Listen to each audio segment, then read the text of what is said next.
오늘 선포될 설교의 성경 본문 봉독해 드리겠습니다. 누가복음 1장 26절부터 38절까지 기록된 말씀입니다. 거룩하신 하나님의 말씀입니다. 여섯째 달에 천사 가브리엘이 하나님의 보내심을 받아 갈릴리 나사렛이란 동네에 가서 다윗의 자손 요셉이라 하는 사람과 약혼한 처녀에게 이르니 그 처녀의 이름은 마리아라. 그에게 들어가 이르되 은혜를 받은 자여 평안할지어다. 주께서 너와 함께 하시도다 하니 처녀가 그 말을 듣고 놀라 이런 인사가 어찌함인가 생각하매 천사가 이르되 마리아여 무서워하지 말라. 네가 하나님께 은혜를 입었느니라. 보라 네가 잉태하여 아들을 낳으리니 그 이름을 예수라 하라. 그가 큰 자가 되고 지극히 높으신 이의 아들이라 일컬어질 것이요 주 하나님께서 그 조상 다윗의 왕위를 그에게 주시리니 영원히 야곱의 집을 왕으로 다스리실 것이며 그 나라가 무궁하리라. 마리아가 천사에게 말하되 나는 남자를 알지 못하니 어찌 이 일이 있으리이까. 천사가 대답하여 이르되 성령이 네게 임하시고 지극히 높으신 이의 능력이 너를 덮으시리니 이러므로 나실 바 거룩한 이는 하나님의 아들이라 일컬어지리라. 보라 내 친족 엘리사벳도 늙어서 아들을 배었느니라. 본래 임신하지 못한다고 알려지니가 이미 6달이 되었나니 대저 하나님의 모든 말씀은 능하지 못하심이 없느니라. 마리아가 이르되 주의 여종이오니 말씀대로 내게 이루어지이다 하매 천사가 떠나가니라. 아멘. 오늘 대림절 네 번째 주일 선포되는 설교의 말씀을 통해 하나님께서 여러분의 삶을 축복하시기를 축원합니다. 하나님께서 오랜 기도 제목에 응답하시고 마음의 용기와 힘도 주시고 지금 풀어야 되는 삶의 이런저런 문제에 대해서 통찰력과 창의적인 상상력을 주시고 또 하나님이 병고침도 주시기를 주님의 이름으로 축복합니다. 믿음이란 말을 어떻게 설명할 수 있을까요? 그리스도인이 신앙생활하면서 가장 많이 쓰는 단어 아마 몇 단어 중에 하나겠죠. 이렇게 한번 생각해 보세요. 여러분의 어린 손녀나 손자 또는 여러분의 어린 아이가 질문을 하는 거예요. 엄마 또는 할아버지 믿음이 뭐예요? 이렇게 어린아이가 질문을 한다면 그러면 여러분 어떻게 대답을 하실 수 있겠습니까? 신학적으로 믿음을 설명하는 방식이 있어요. 아주 정교하게 또 신학적인 이론에 따라 또 기독교 역사의 전통과 연관해서 설명을 얼마든지 할 수 있죠. 근데 그저 가장 평이하게 그러면서도 마음에 깊이 와닿게 믿음을 설명하면 어떻게 될까 하는 것이지요. 한번 지금 이 시간에 여러분이 어린 아이들한테 설명한다고 생각하고 생각을 해보십시오. 믿음 뭐라고 얘기를 할까? 제가 한번 그렇게 평이하게 설명한다면 얼른 마음에 떠오르는 성경 구절이 먼저 있습니다. 예수님께서 가르치신 모든 말씀 중에서 가장 주옥 같고 빼어나고 진짜로 은혜로운 말씀들만 모아놓은 것이 산상설교 또는 보석 같은 가르침이다. 빼어난 가르침이다. 그래서 산상보훈 또는 산상수훈 이렇게 부르죠. 근데 그 산상설교의 가르침 가운데 마태복음 7장 9절 이하에 보면 예수님께서 이런 말씀을 하십니다. 너희 중에 누가 아들이 떡을 달라 하는데 돌을 주며 생선을 달라 하는데 뱀을 줄 사람이 있겠느냐? 너희가 악한 자라도 좋은 것으로 자식에게 줄 줄 알거든 하물며 하늘에 계신 너희 아버지께서 구하는 자에게 좋은 것으로 주시지 않겠느냐. 아멘. 예수님은 여기에서 창조와 구원의 주님 하나님을 아버지라고 소개하십니다. 그리고 그 말씀을 듣는 제자들, 사람들한테 너희의 아버지다, 하늘아버지다, 천부께서, 뭐 이런 표현도 있잖아요. 그걸 우리말로 편하게 얘기하면 하늘아버지, 이런 표현이죠. 저는 하나님을 부를 때 하늘아버지, 이 표현을 참 좋아합니다. 그건 바로 예수님께서 그렇게 부르라고 가르쳐 주신 표현이에요. 근데 그 하늘아버지께서 좋은 것으로 너희에게 주신다, 그건 너무나 당연하지 않느냐, 이런 가르침이죠. 자, 그러면 믿음을 가장 평이하게 이렇게 설명할 수 있을 것 같아요. 믿음은 하늘아버지께서 나에게 복을 분명히 주신다, 이렇게 생각하는 마음, 그거를 믿음이라고 합니다. 부모 자녀 관계에서 자녀가 우리 엄마 아빠는 나를 사랑하시오, 나에게 좋은 선물을 주시오, 이렇게 생각하는 마음이 말하자면 믿음인 거지요. 하나님이 나에게 좋은 선물, 좋은 복을 주신다, 그건 분명하다, 이렇게 생각하는 그 마음 속에는 하나님이 나를 사랑하신다, 하나님은 참 좋은 분이다, 이런 게 이제 다 담겨 있죠. 선물을 받는다, 복을 받는다 그러면 얼른 어떤 좋은 물건도 떠오르고 이게 머릿속으로 연상이 되잖아요.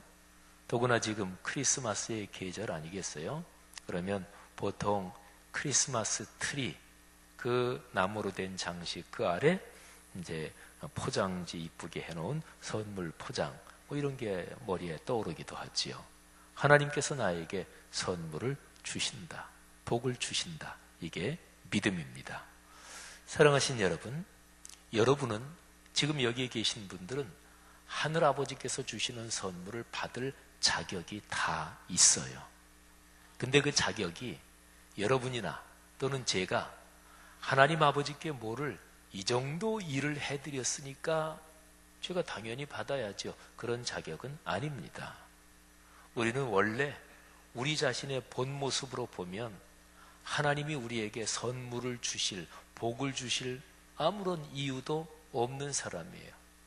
죄악에 빠져서 우리의 본 모습으로 보면 죽을 수밖에 없는 죄인들이죠. 근데 하나님께서 당신의 독생자를 보내셔서 십자가에 달려 돌아가게 하시고, 그리고 사흘 만에 부활하게 하셨고, 이것을 통해서 우리에게 그런 자격을 주신 거예요. 여러분, 교회 생활에서 문제를 일으키는 사람은 초신자는 문제 일으키지 않습니다. 또 교회를 다녀도 주일 예배 1년에 한 대여섯 번은 또 10번 정도는 무슨 일 때문에 바빠서 예배 못 드리고, 이런 사람은 절대로 문제 안 일으킵니다. 그건 제가 보장할게요. 그러니까 성도들 중에서 자기 마음 속에 나는 교회 생활 열심히 못해, 난 11조도 꼬박꼬박 못하고, 또 봉사도 못해서 우리 구역장님한테 미안해 죽겠어, 자의식 속에 그렇게 생각하는 사람은 교회에서 절대로 문제를 안 일으킵니다. 문제를 일으킬 가능성 있는 사람, 주일 성수 한 번도 빠지지 않는 사람, 새벽기도 거의 빠지지 않는 사람, 11조 철저하게 하는 사람, 봉사 열심히 하는 사람, 이런 사람이 문제를 일으킬 가능성이 있는데, 본인이 제 아무리 겸손해도 그냥 보통 누구나 다 그분 신앙 좋아, 그분 철저해, 그러면 자기도 모르게 교만한 마음이 들어올 수 있고, 자기도 모르게 그렇게 신앙생활 못하는 사람을 정죄하는 마음이 생깁니다. 인간 누구나 다 마찬가지예요. 그게 사람의 한계예요. 그런데 목사님 말씀 잘 알았습니다. 제가 그렇지 않아도 어디 골프도 가야 되고, 그래서 제가 대여섯 번은 빠져야 늘 미안했는데 그럼 이제 마음 놓고 빠지겠습니다, 그러한 얘기가 절대로 아닌 건 아시죠? 근데 주일 성수하고 온전한 11조하고 봉사하고 그러면서 중요한 게 예배 때마다 진실하게 주님을 만나야 돼요. 사람은 내가 다른 사람보다 어떤 면에서든지 더 낫잖아요? 그러면 사람은 누구나 다 자기도 모르게 교만한 마음이 들 수 있고, 자기도 모르게 그렇게 못하는 사람을 정죄하는 마음이 들 수 있어요. 근데 사람 사이에서 뭐 굳이 비교할래서가 아니라 그냥 뭐 사람 사이에서 다른 사람도 다 그렇게 말하고 그런 사람 사이에서는 그렇지만 내가 하나님을 만나서 주님과 깊이 교제하는데 그런데 그 순간에도 주님 제가 대단하지요? 이런 마음이 들까요? 안 들죠. 거룩하시고 온전하신 하나님 앞에 서면 내가 한 것이 아무것도 아닌 것을 깨닫게 돼요. 내가 한 것은 그야말로 아무것도 아닌 그냥 말라버리는 풀과 같다는 것을 깨닫게 돼요. 그래서 주일을 성수하면서 주님을 만나야 되고 진실하게 주님 앞에 가야 되는 거예요. 그러면 이제 하나님 앞에 봉사하면서도 겸손하게 계속 삶의 길을 걸을 수 있고 주님께서 주시는 복이 계속 흐를 수가 있는 거죠. 성도 여러분, 이런 축복이 있기를 주의 이름으로 권면하고 축원합니다. 어쨌든요, 하나님이 나에게 복과 선물을 주신다. 이거는 아주 분명하다. 이런 마음이 있는 거, 그 마음을 믿음이라 그래요. 그런데 하나 더 얘기할 게 있습니다. 하나님이 나에게 복과 선물을 주신다. 나는 그럴 자격이 있다. 내가 잘나서가 아니라 내가 무슨 공로를 세워서가 아니라 예수 그리스도의 십자가의 공로 때문에 나는 그런 사람이 됐다. 이런 건데요. 근데 거기 한 가지 더 꼭 생각해야 될 게 나에게 복과 선물을 주시는 하늘아버지, 그분은 전능하신 분이다. 이 사실을 꼭 기억해야 합니다. 하나님은 전능하신 분이시다. 구약 성경에 많이 나오는 표현인데요. 만군의 주 여호와, 만군의 여호와 이런 표현이 있잖아요. 세상에는 권세 권력이 이런저런 수도 없이 많은 권세 권력이 있고 한 나라를 통치하는 최고의 통치자, 그 사람은 대단한 권력을 가지고 있는 거지요. 또는 큰 기업을 해서 많은 재물을 움직일 수 있는 능력을 가진 그런 권력도 있고 지식의 권력도 있고 수많은 권력들이 있습니다. 근데 그런 무수한 권력 중에서도 그 모든 것이 아무것도 아닌 것처럼 그보다 비교할 수 없을 정도의 절대 권력, 절대 권한, 절대 능력, 모든 것의 결정권이 하나님께 있다. 이게 바로 만군의 주 여호와 이런 표현이에요. 여러분, 하나님은 전능하신 분이다. 이게 바로 이제 가장 단순하고 간단한 표현인데 하나님께서 뜻을 가지시잖아요. 그러면 그거는 됩니다. 그분이 전능하신데 하나님께서 어떤 계획을 가지고 계시잖아요. 그러면 그거는 결국에는 성취가 돼요. 왜? 그분이 전능하시기 때문에. 그래서 성경 66권 이 말씀들이 다 하나님의 뜻이요 그리고 하나님의 계획이거든요. 그래서 성경 66권 말씀은 그거는 결국은 성취된다. 내 개인의 삶이나 가정 가문에 살아가는 모든 인생 여정 또는 한 사회 국가 더 넓게 인류 역사는 어떤 방향으로 진행이 되고 또 앞으로 어떻게 될 것인가. 신앙인으로서 원론적으로 가장 단순하게 얘기하자면 66권 성경에 기록된 대로 인류 역사는 움직이고 개인과 가정 가문도 마찬가지입니다. 악한 일을 해서 돈을 벌었는데 그게 끝까지 나에게 복이 되는 일은 절대로 없습니다. 제가 목사인데 무슨 많은 돈을 벌어봐서 경험적으로 하는 얘기는 아니고 성경에 가르친 대로 악인이 끝까지 복을 누리는 경우는 절대로 없어요. 안심하셔요. 이게 성경의 기본 원리고 성경의 뜻이요 하나님의 뜻이기 때문에 그래요. 그래서 기독교 신앙에서 기독교 신앙은 체험 신앙이다 이런 표현을 많이 씁니다만은 그거는 좀 더 구체적으로 얘기하면 말씀이 이루어지는 것을 체험한다는 거예요. 그래서 기독교적인 모든 체험은 근본적으로 말씀 체험입니다. 성도 여러분, 나에게 또 여러분에게 복과 선물을 주시는 그 전능하신 하나님께서 여러분의 삶에서 66권 성경에 기록된 그 아름다운 축복의 말씀들, 언약이 이루어지게 하시기를 주의 이름으로 축복합니다. 아브라함과 사라, 이 두 사람은 하나님께서 너희에게 자손을 주겠다, 아들을 주겠다 이런 약속의 말씀을 받았습니다. 그런데 하나님이 약속을 주시고 한참이나 세월이 흘렀는데도 이들 부부에게 아이가 없었습니다. 나이가 점점 들어갑니다. 그리고 인간 신체적으로는 더 이상 아이를 가질 수 없는 그런 나이가 됐습니다. 아브라함 나이 99세 이 정도 됐으니까 아이를 가질 수가 없죠. 그런데 그럴 즈음에 천사가 아브라함과 사라를 방문합니다. 그리고 내년 이맘때쯤 아이가 있을 것이다, 이렇게 천사가 약속을 합니다. 이 말씀을 듣고 부인 사라가 웃어요. 그때 천사가 아브라함과 사라에게 다음과 같이 얘기합니다. 창세기 18장 13절 14절에 천사가 한 말이 기록이 되어 있는데 이걸 한번 잘 들어보세요. 근데 이 구절 속에 기독교 2000년 역사뿐만 아니라 구약시대의 모든 역사, 아니 창세 이후로 지금까지 흘러온 모든 하나님의 역사 가운데서 신앙에서 가장 중요한 중심적인 표현이 제가 지금 읽어드리는 두 절 가운데 들어있어요. 어떤 건지 한번 찾아보십시오. 전능하신 하나님, 거기하고 연관된 그런 표현입니다. 여호와께서 아브라함에게 이르시되, 천사가 말하는 거예요.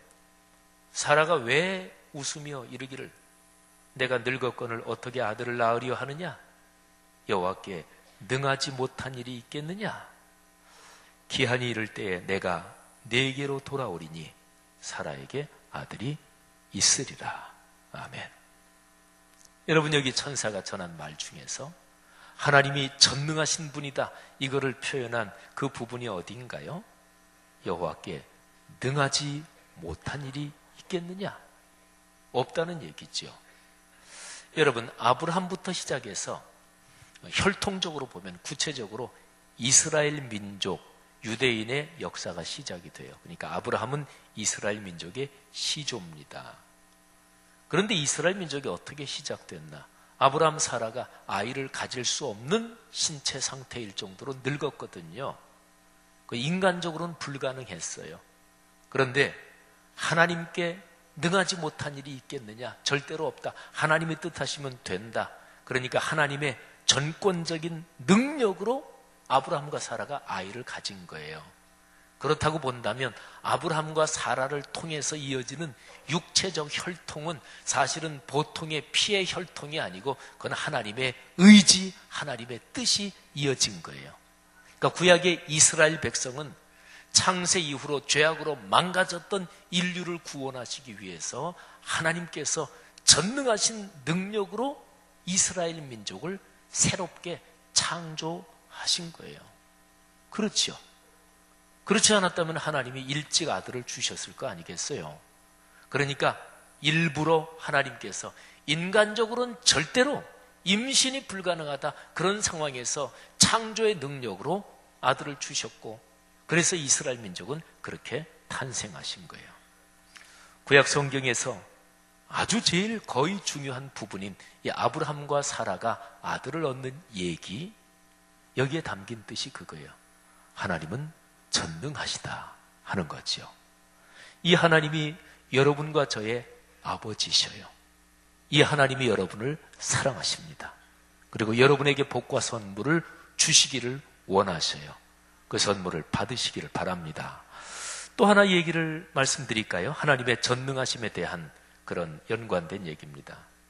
신약으로 넘어와서 마태복음 19장에 보면 어떤 청년과 예수님과 대화가 기록이 되어 있어요.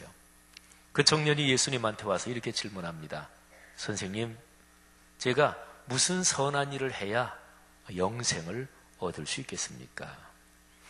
그때 예수님께서 너 선하다고 얘기하는데 선한 분은 오직 한 분 하나님뿐이시다. 아무튼 영생을 얻는 방법을 물었는데 내가 생명에 들어가려면 계명들을 지켜라. 젊은이가 물어요. 어떤 계명이지요? 살인하지 말라, 간음하지 말라, 도둑질하지 말라, 거짓 증언하지 말라, 내 부모를 공경하라, 내 이웃을 내 자신같이 사랑하라. 이런 계명들이다. 청년이 금방 대답합니다. 아유, 선생님, 제가 그런 것들은 어려서부터 다 지키면서 살았습니다. 저한테 뭐가 부족한 게 있을까요? 더?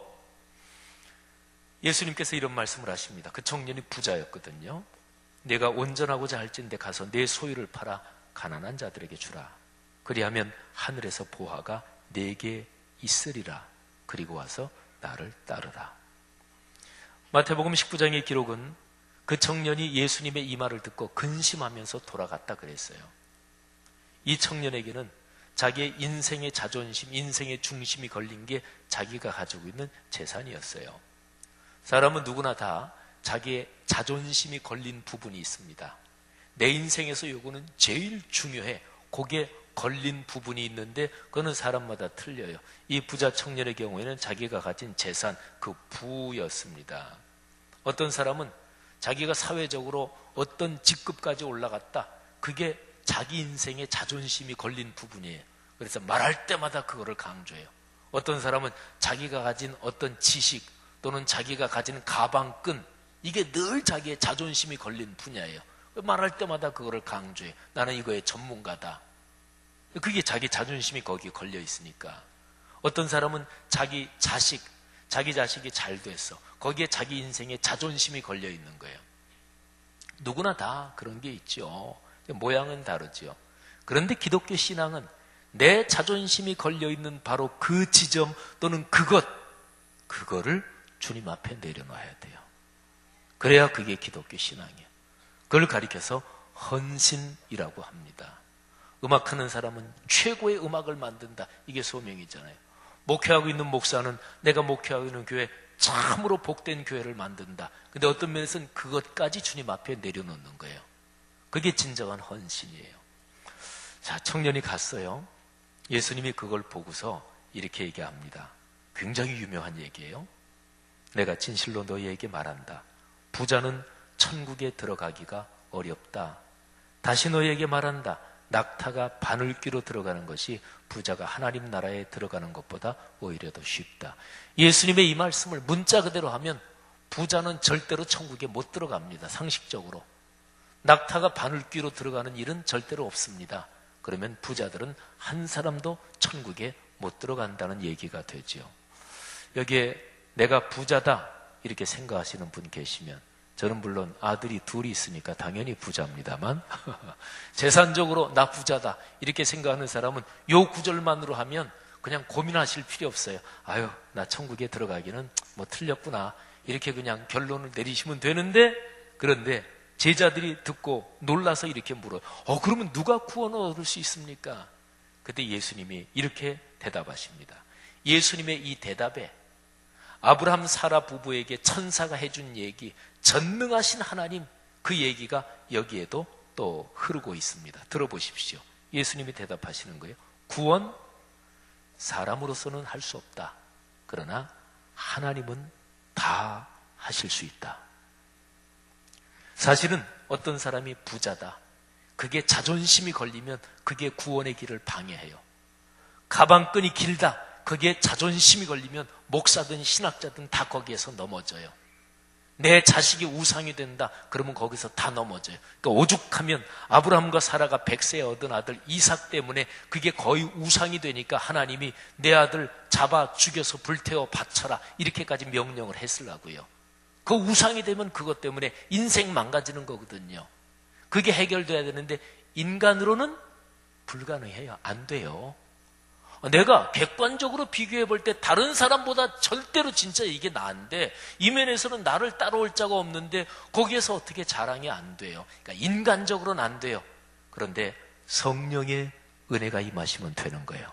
그래서 하나님께서 당신의 독생 성자 예수 그리스도를 이 땅에 보내서 십자가에 비참하게 달려 돌아가게 하셨고 사흘 만에 부활하게 하셨습니다. 십자가와 부활의 그 복음의 능력으로 구원하게 하시는 거예요. 그러니까 부자들이요, 안심하십시오. 예수 그리스도의 십자가와 부활의 능력을 믿으면 구원을 받습니다. 천국 들어갑니다. 가방끈이 긴 사람들이요, 안심하십시오. 십자가와 부활의 복음의 능력을 믿으면 천국에 갔고 구원을 받을 수가 있는 거지요. 모든 게 다 그런 거예요. 사랑하신 여러분, 성경 전체를 흐르는 가장 위대한 가르침이 바로 이것입니다. 사람은 할 수 없지만 하나님이 뜻하신 거는 다 하실 수 있다. 그러면 하나님이 뜻하신 것 중에서 제일 중심적인 게 뭔지 생각해 보세요. 하나님이 당신의 독생 성자를 세상에 보내셔서 십자가에 달려 돌아가게 하신, 부활하게 하신 그 목적을 생각하면 돼요. 그것은 영원한 멸망으로 빠져 들어가고 있는 사람들을 구원하시는 일이에요. 사람을 구원하는 일. 이게 하나님의 뜻에서 심장이요 핵심입니다. 그러니까 하나님은 사람을 구원하는 일, 여기하고 연관된 거는 하나님은 무엇인지 다 밀어주십니다. 여러분 잘 생각해 보세요. 내 가정과 가문이, 내가 걸어가는 인생길이 사람을 구원하는 일, 난 거기에 별로 관심이 없다. 그러면 그 사람이 하는 거는 이런 기도라든 저런 기도라든 사실은 다 하나님의 뜻과 엇나간다고 보시면 됩니다.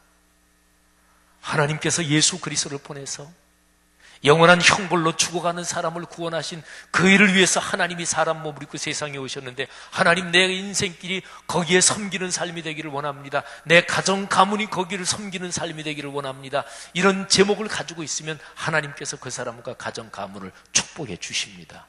하나님은 그 일에 승부를 거셨어요. 인간적으로 표현하면 어떻게 승부를 거셨냐고요? 어떻게 알 수 있냐고요? 당신의 독생 성자를 비참하게 내어주시기까지 하셨으니까 말할 것도 없잖아요. 자기 자식을 내어줬는데 뭘 더 얘기를 해요. 거기에 승부를 걸었죠. 그런데 그 승부를 건 그 일에 내가 동참한다, 내가 헌신한다, 하나님이 그 사람을 축복하시지 않을까요? 당연히 축복하시죠. 사랑하신 여러분, 마리아, 처녀 마리아에게 천사가 나타납니다. 하나님의 뜻을 전하러 온 거예요. 그러면서 천사가 이렇게 얘기합니다. 누가복음 1장에 나오는 내용인데, 마리아야, 내가 임신해서 아들을 낳을 것이다. 이름을 예수라고 지어라. 그가 큰 자가 되고 지극히 높으신 이의 아들이라고 불릴 것이다. 그리고 주 하나님께서 그 조상 다윗의 왕위를 그에게 주실 것이다. 영원히 야곱의 집을 왕으로 다스리실 것이며 그 나라가 무궁하리라. 적어도 이스라엘 전통에서 다윗의 왕위, 이게 어떤 뜻인지 알고 있는 사람은 이 얘기를 듣자마자 알아요. 메시아 약속의 성취구나. 근데 마리아가 금방 하는 얘기가, 저는 결혼한 사람이 아닌데, 저는 남자를 알지 못하는데 어떻게 제가 아이를 가질 수 있겠어요? 천사가 이렇게 얘기합니다. 잘 들어보십시오. 누가복음 1장에 나오는 이 얘기 가운데 아까 제가 말씀드린 성경을 면면이 흐르는 전능하신 하나님에 대한 믿음, 요게 여기에서 또 나와요. 들어보십시오. 천사가 말합니다. 성령이 내게 임하시고 지극히 높으신 이의 능력이 너를 덮으시리니 이러므로 나실 바 거룩한 이는 하나님의 아들이라 일컬어지리라. 보라, 내 친족 엘리사벳도 늙어서 아들을 배었느니라.